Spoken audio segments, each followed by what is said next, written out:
Hindi short hand की practice dictation 80 शब्द प्रति मिनट गति से डिक्टेशन 5 सेकंड में शुरू होगी। स्टार्ट।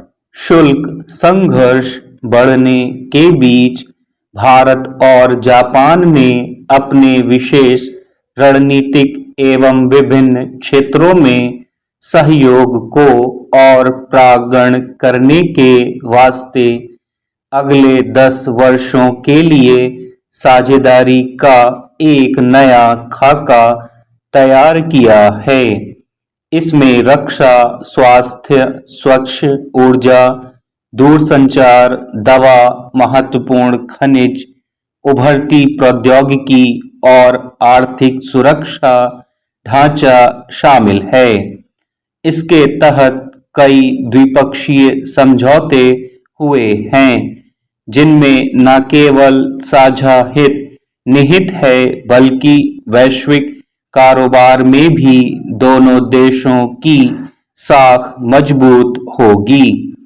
खासकर अमेरिका की ओर से भारत पर लगाए गए 50% शुल्क से निपटने के उपायों की तलाश के बीच जापान से यह साझेदारी और भी महत्वपूर्ण हो जाती है।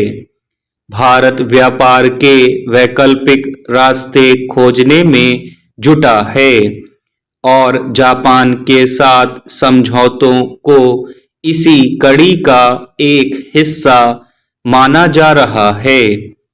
अमेरिका की शुल्क नीति से जापान भी अछूता नहीं है और ऐसे में वह भी भारत की ओर उम्मीद भरी नजरों से देख रहा है। अमेरिकी शुल्क को निष्प्रभावी करने की कोशिशों के तहत भारत ने 40 देशों के साथ व्यापारिक संवाद का अभियान शुरू किया है। जापान भी उनमें से एक है। विभिन्न समझौतों के तहत जापान ने भारत में एक दशक के भीतर 10,000 अरब येन करीब 60,000 करोड़ रुपए के निवेश का लक्ष्य रखा है।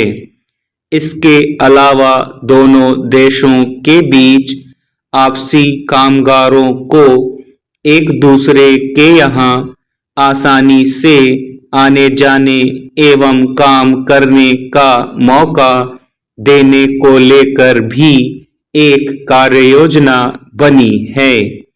माना जा रहा है कि इससे 5 लाख भारतीय प्रशिक्षित कामगारों के जापान जाने का रास्ता खुलने की उम्मीद है।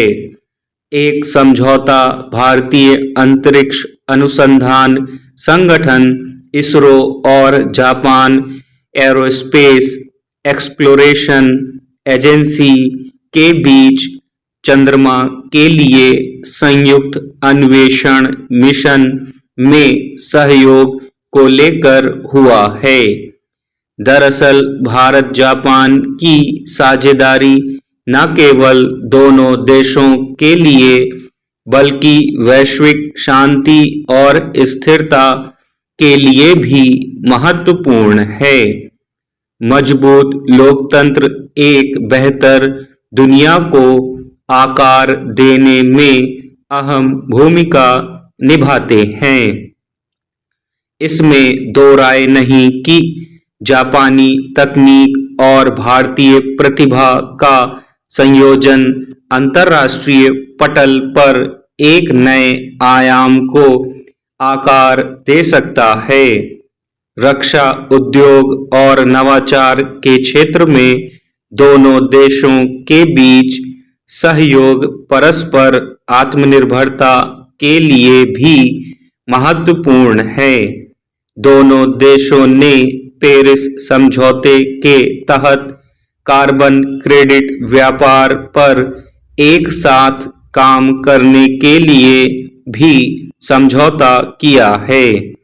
इस कदम से भारत को अपने जलवायु लक्ष्यों के लिए धनराशि और प्रौद्योगिकी हासिल करने में मदद मिल सकती है। स्टॉप।